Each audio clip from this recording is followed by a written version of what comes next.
Imagine a world where your memories can be erased, your identity rewritten, and your actions controlled without your knowledge. Sounds like science fiction, right? But what if I told you this isn't just a movie plot, it's been happening for decades? Welcome back to Heike Facts, where we uncover the secrets governments don't want you to know. Today, we're diving into the chilling world of mind control programs like MK Ultra, Project Artichoke, Operation Midnight Climax, and the mysterious Project Monarch. Buckle up, this is going to be a wild ride. Let's start with Project MK Ultra, the CIA's infamous mind control program that ran from 1953 to 1973. Officially, it was launched to counter Soviet mind control efforts during the Cold War, but its scope was far broader.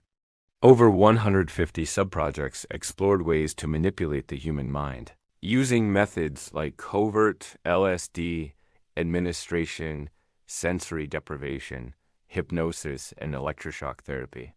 What's truly shocking is that many subjects had no idea they were part of these experiments. Universities like Stanford, hospitals, and even prisons became testing grounds. For example, subprojects 2, 56, and 70 involved Stanford University Medical School, where researchers, sometimes unknowingly funded by CIA-front organizations, tested psychoactive drugs on unwitting participants. Declassified documents reveal the CIA's ultimate goal wasn't just interrogation, it was control. They wanted to create programmable humans who could obey orders without question.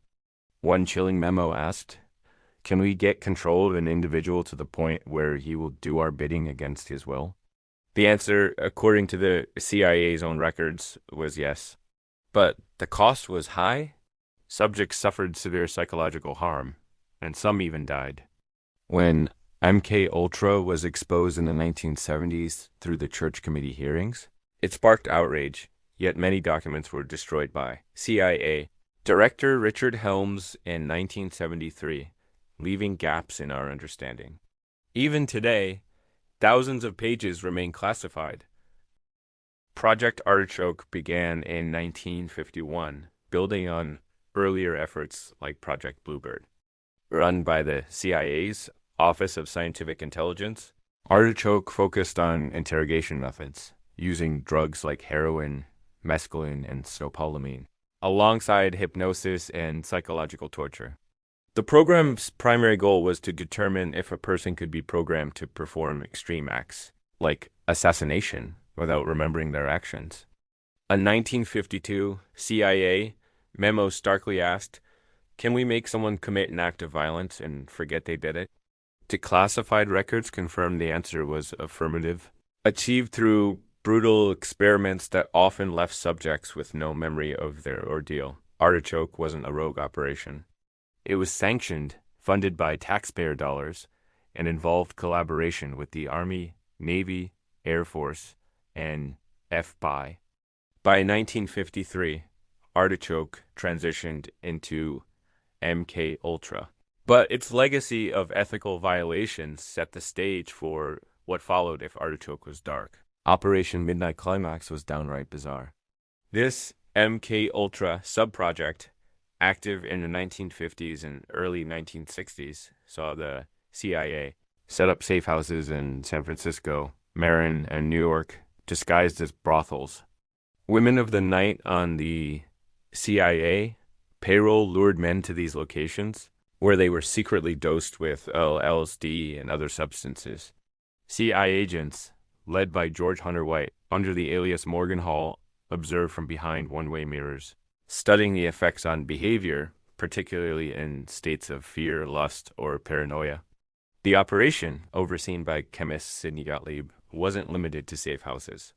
CIA operatives expanded it, dosing people in restaurants, bars, and beaches. Some agents even used the drugs themselves, blurring the line between research and recklessness. A 1963 internal CIA audit flagged the program's ethical issues, noting that some subjects became severely ill, with at least one requiring hospitalization. The program was shut down in 1967, but its impact lingered, with some linking it to the rise of the 1960s counterculture. using trauma-based mind control to create multiple personalities that could be programmed for tasks like espionage or even as slaves. Kathy O'Brien is the most prominent figure associated with Monarch. In her books, Transformation of America and Access Denied, she describes being subjected to severe abuse from childhood. Her claims include being used as a mind-controlled operative.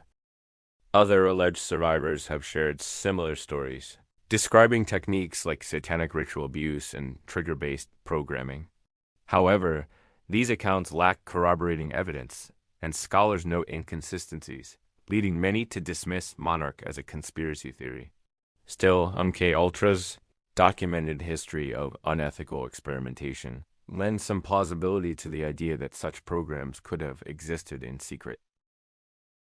The most unsettling aspect of these programs is what we don't know. The destruction of records in 1973 by Richard Helms ensures we may never have the full picture. But what we do know is damning enough. MK Ultra, Artichoke, and Midnight Climax reveal a pattern of government overreach, where ethical boundaries were ignored in the name of national security. They experimented on unwitting citizens, violated consent, and caused lasting harm. While Monarch remains unverified, its persistence in public discourse reflects a broader distrust in institutions, fueled by real historical abuses. This history is a call to stay vigilant, question authority, demand transparency, and think critically about what's presented as truth. The past isn't just history, it shapes our present and future, and it's up to us to uncover what's still hidden. Hit that subscribe button for more untold stories.